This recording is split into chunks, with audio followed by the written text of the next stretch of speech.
Bible अध्ययन श्रृंखला के अंदर आपका हार्दिक स्वागत है। पहला कुरिन्थियों की पत्री का हम अध्ययन कर रहे हैं और 12वें अध्याय में आज हम हैं। बहुत ही इम्पोर्टेंट महत्वपूर्ण अध्याय है आत्मिक वरदानों के विषय में। तो चलिए प्रार्थना के साथ हम शुरू करते हैं। परमपिता परमेश्वर, हम आपका धन्यवाद देते हैं। प्रभु यीशु मसीह, हम आपका धन्यवाद देते हैं। पवित्र आत्मा, हम आपका धन्यवाद देते हैं। इस वचन के लिए धन्यवाद, इस सौभाग्य के लिए धन्यवाद। सीख कर सिखाने का आप अनुग्रह दे रहे हैं, इसलिए आपका धन्यवाद। साथ ही साथ जो सुन रहे हैं और सीख रहे हैं उन पर भी आशीष की घोषणा करते हैं। आपके नाम की महिमा होने पाए, प्रभु यीशु मसीह के नाम से मांगते हैं, आमीन।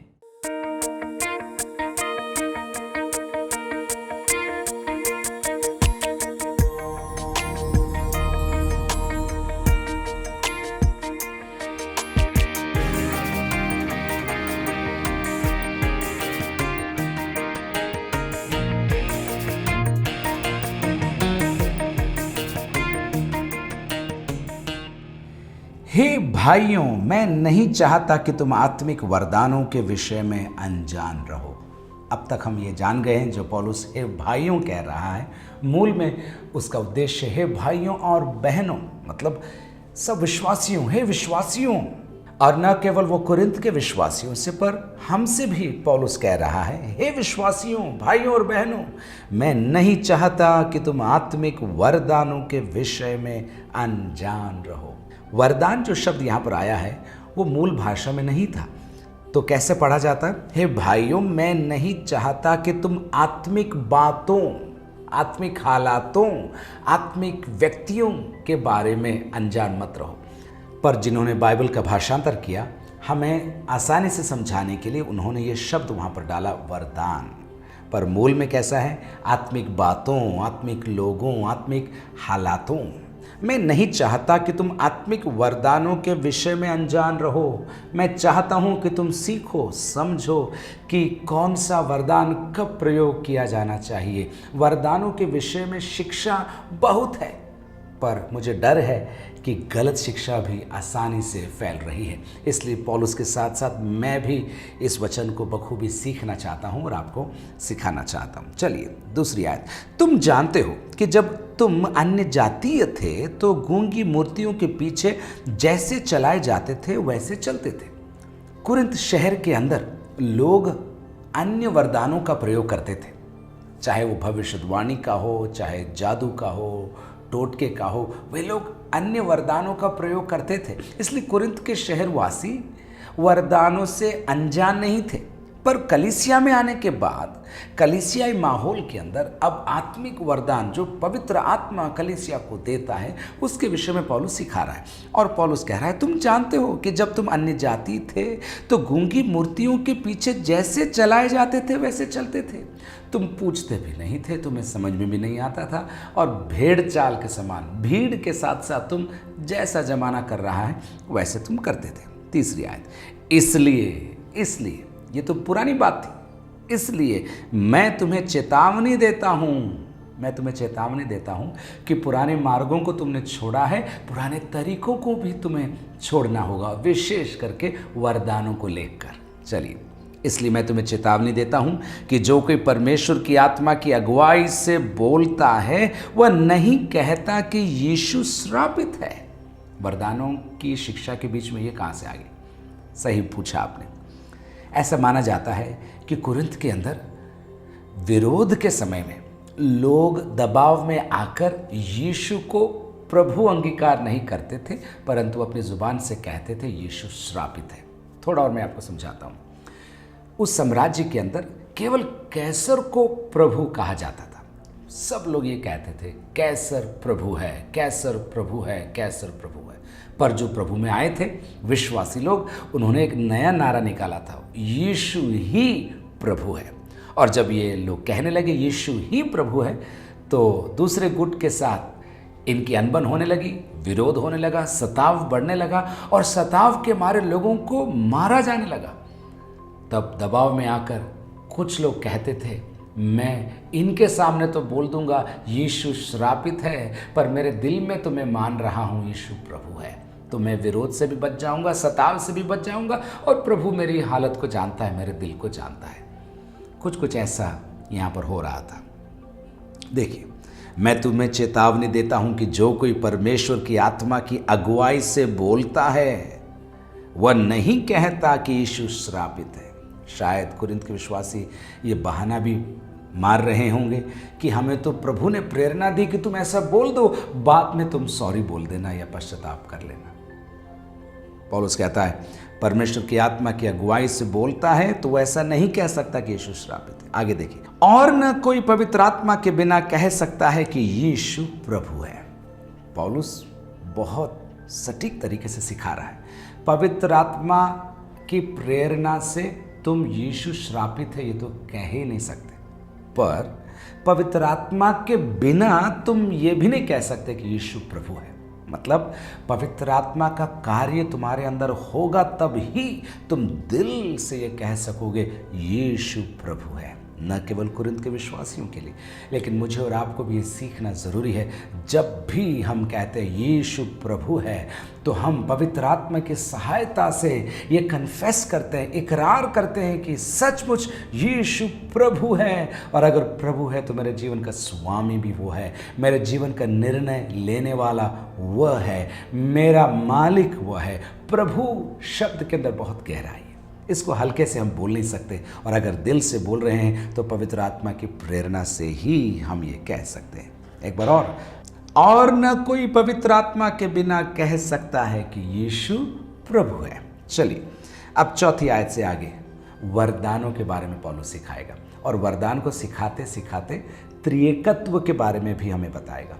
कई बार हम कह चुके हैं, फिर भी एक बार और कहेंगे, बाइबल के अंदर त्रिएकत्व ट्रिनिटी शब्द नहीं है, पर शिक्षाओं के अंदर अलग अलग जगहों पर हमें ये सिखाया गया, बताया गया है, और हम इन्फर कर सकते हैं, हम समझ सकते हैं पिता परमेश्वर, पुत्र परमेश्वर, पवित्र आत्मा परमेश्वर। चलिए देखते हैं चौथी आयत। वरदान तो कई प्रकार के हैं, वरदान तो कई प्रकार के हैं, परंतु आत्मा एक ही है। वरदान कई प्रकार के हैं, आत्मा एक ही है। चलिए आगे।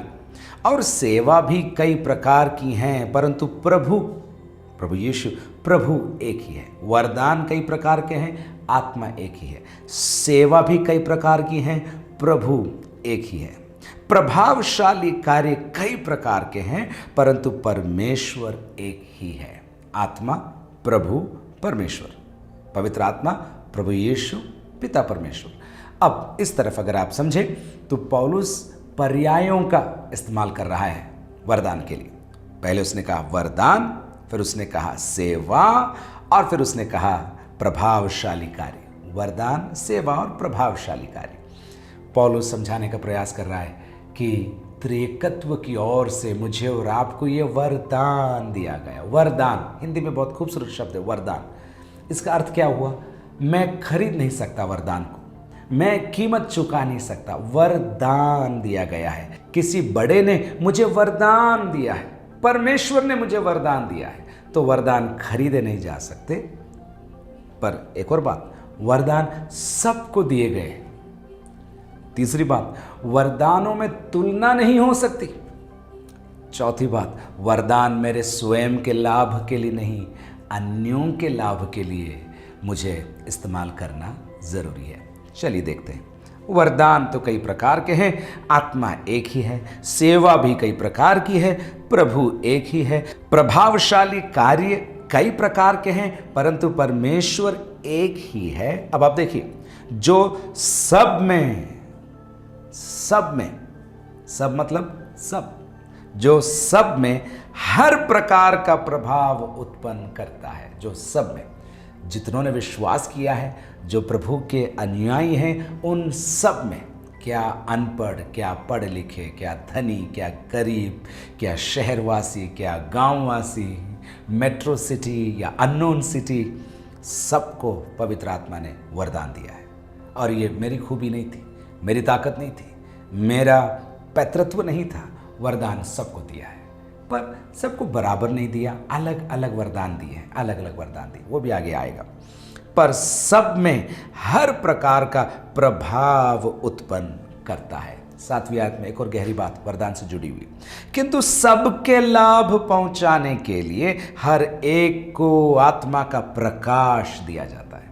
प्रकाश, पहले बोला वरदान, फिर बोला सेवा, फिर बोला प्रभावशाली कार्य, फिर बोला प्रभाव एक बार और 6ठी आयत में, और अब बोल रहा है प्रकाश। अलग अलग शब्दों को लेकर पौलुस समझा रहा है। वरदान वरदान वरदान प्रभु की ओर से हैं, अलग अलग लोगों को दिए गए हैं, सबको दिए गए हैं, और सबके लाभ पहुंचाने के लिए। अभी हमने पढ़ा सबके लाभ पहुंचाने के लिए। मेरा वरदान मेरे व्यक्तिगत लाभ के लिए नहीं है, मेरा वरदान अन्यों के लाभ के लिए। आगे हम देखेंगे कलीसिया की उन्नति के लिए मुझे एम्प्लॉय करना है, मुझे उसे लगाना है। सबके लाभ पहुंचाने के लिए हर एक को आत्मा का प्रकाश दिया जाता है। आपने कई बार सोचा होगा मुझे तो कोई वरदान नहीं मिला है। गलत, वरदान मिला है, शायद आपने उसे ढूंढा नहीं होगा, शायद आपने समय नहीं निकाला होगा प्रभु से पूछने के लिए, अपने आप से पूछने के लिए मेरा वरदान क्या है। अब तक आपने अन्यों के वरदान का लाभ उठाया होगा, पर सवाल इस अध्याय में यह है आपका वरदान क्या है, और अगर आप जानते हैं तो क्या आप अन्यों के लाभ के लिए उसका प्रयोग कर रहे हैं क्या। एक और बात, आगे 8 आयत से आगे आपको 9 वरदानों की सूची मिलेगी। कई बार हम संदेश में सुनते हैं और हमने कहा भी है पवित्र आत्मा के 9 वरदान। ये सही भी है, गलत भी है। सही, इस अध्याय के अंदर, इस सूची के अंदर 9 वरदान है, पर पवित्र आत्मा के वरदान 9 से कहीं ज्यादा है, कहीं ज्यादा। कोरिन्थ के विश्वासियों को लिखते समय इस पद्यांश में पौलुस ने पवित्र आत्मा की प्रेरणा से 9 वरदानों की सूची दी। हम देखेंगे उसे। तो आप पूछेंगे और कहाँ कहाँ है वरदानों की सूची। रोमी 12 के अंदर एक सूची है, इफिसियों को लिखी हुई पत्री के 4थे अध्याय के अंदर एक और सूची है, और इसी अध्याय के अंतिम भाग में भी आपको कुछ और वरदानों की सूची आपको मिलती है। चलिए यहाँ देखते हैं 8वीं आयत से आगे। क्योंकि एक को आत्मा के द्वारा बुद्धि की बातें दी जाती हैं और दूसरे को उसी आत्मा के अनुसार ज्ञान की बातें। एक को बुद्धि की बातें और एक को आत्मा के अनुसार ज्ञान की बातें, दोनों अलग है। बुद्धि की बातें और ज्ञान की बातें। बुद्धि बाइबल के अंदर परमेश्वर का भय मानना बुद्धि का आरंभ है, ऐसा नीति वचन 1:7 के अंदर लिखा है।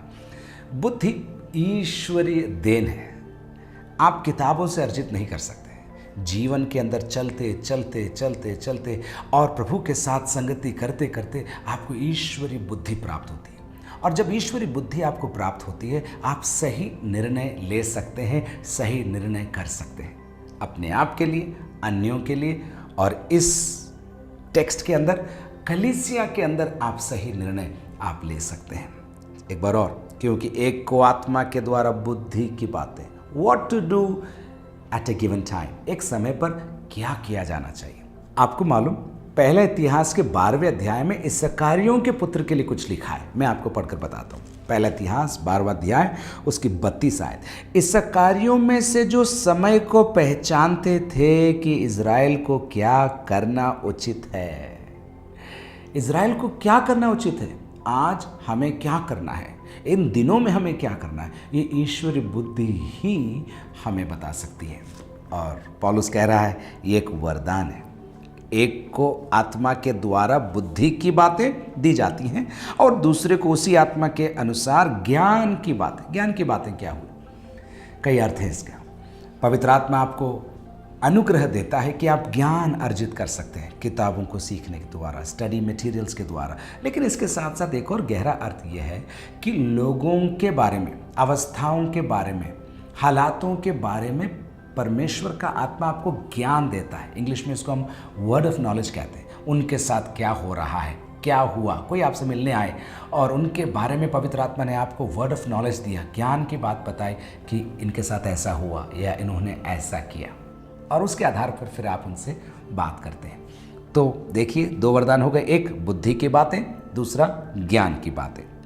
9वीं आयत, किसी को उसी आत्मा से विश्वास, तीसरा वरदान विश्वास का वरदान।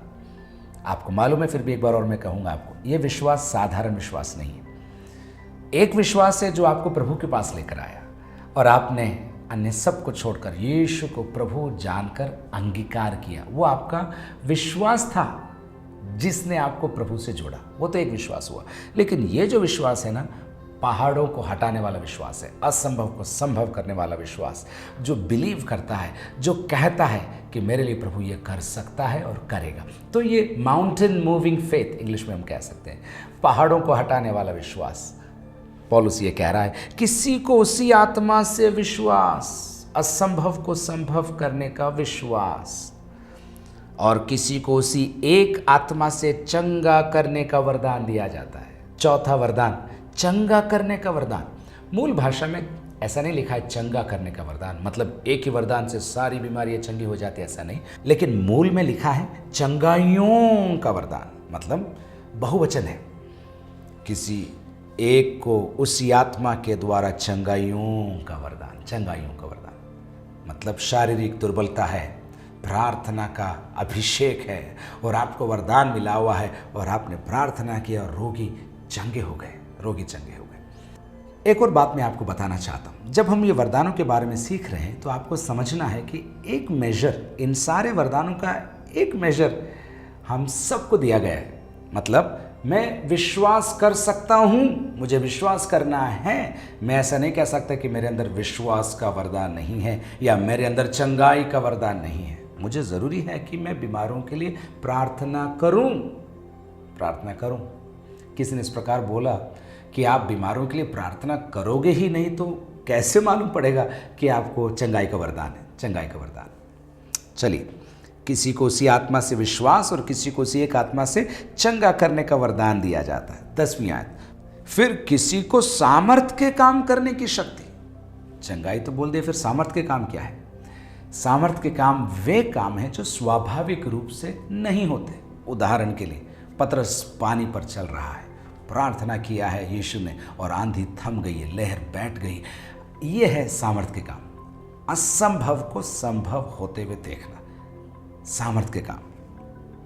और फिर आगे देखिए, किसी को भविष्यवाणी की, एक बहुत खूबसूरत वरदान है। सारे वरदान खूबसूरत हैं, पर भविष्यवाणी का वरदान, कुरिन्थ के अंदर भविष्यवाणी के वरदान को लेकर बहुत कन्फ्यूजन था।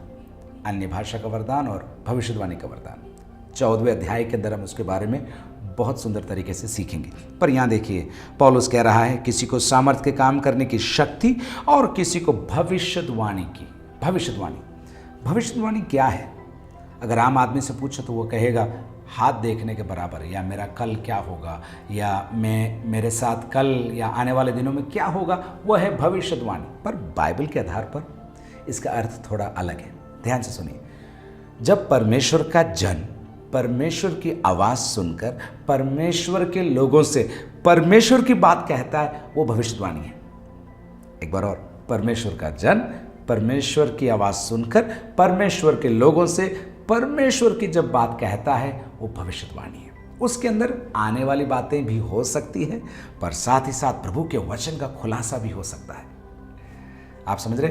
तो भविष्यवाणी केवल मेरा घर कहाँ बनेगा या मेरा क्या होगा, इतना ही नहीं, इससे भी बढ़कर प्रभु की योजनाओं को समझना है, प्रभु ने जो मेरे लिए रखा है उसको समझना है। यह है भविष्यवाणी। और इसके अंदर एक एलिमेंट है, एक भाग है कि जो आने वाली बातों से जुड़ा हुआ है।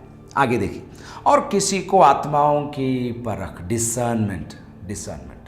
दैनिक जीवन से जुड़ा हुआ ये वरदान बहुत ज़रूरी है। हमको समझना ज़रूरी है कि जो हो रहा है उसका स्रोत क्या है, स्रोत क्या है, ताकि हम चेत सकें, अपने आप को सावधान कर सकें। किसी को आत्माओं की परख और किसी को अनेक प्रकार की भाषा, अन्य भाषा की बात हो रही। कितने वरदान हो गए? बुद्धि का वरदान, ज्ञान का वरदान, विश्वास का वरदान, चंगाइयों का वरदान, सामर्थी कार्यों का वरदान, भविष्यवाणी का वरदान, आत्माओं की परख का वरदान, किसी को अनेक प्रकार की भाषा, अन्य भाषा। इस वरदान को लेकर बहुत विचारधाराएं हैं, लेकिन मूल रूप से अगर आप प्रेरितों के काम का अध्ययन करें तो आप पाएंगे कि जब जब लोगों को पवित्र आत्मा का बपतिस्मा मिला, तब वे नई भाषाएं बोलने लगे। मतलब पवित्र आत्मा के बपतिस्मे के पहले प्रमाण के रूप में यह वरदान प्रेरितों के काम के अंदर हमको देखने को मिलता है। अन्य भाषा का वरदान क्या है? 13वें अध्याय में आप देखेंगे, मनुष्यों की बोलियां, स्वर्गदूतों की बोलियां। तो अन्य भाषा ऐसा वरदान है जो प्रभु का आत्मा आपको देता है जब आप आत्मा में आकर ऐसी भाषा बोलते हैं जिसको आपने सीखा नहीं, यह आपकी मातृभाषा से अलग है। उदाहरण के लिए, आपने कभी भी चाइनीज़ भाषा में आराधना नहीं किया और आपको आता भी नहीं है, पर आत्मा में आप आ गए और आपको ऐसी भाषा मिल गई और आप चीनी भाषा में आराधना कर रहे हैं। लेकिन कैसे मालूम पड़ेगा चीनी भाषा है? जब तक कि कोई चीनी व्यक्ति वहाँ पर न हो और जो वो पुष्टि कर सके आप तो चीनी भाषा में आराधना कर रहे हैं।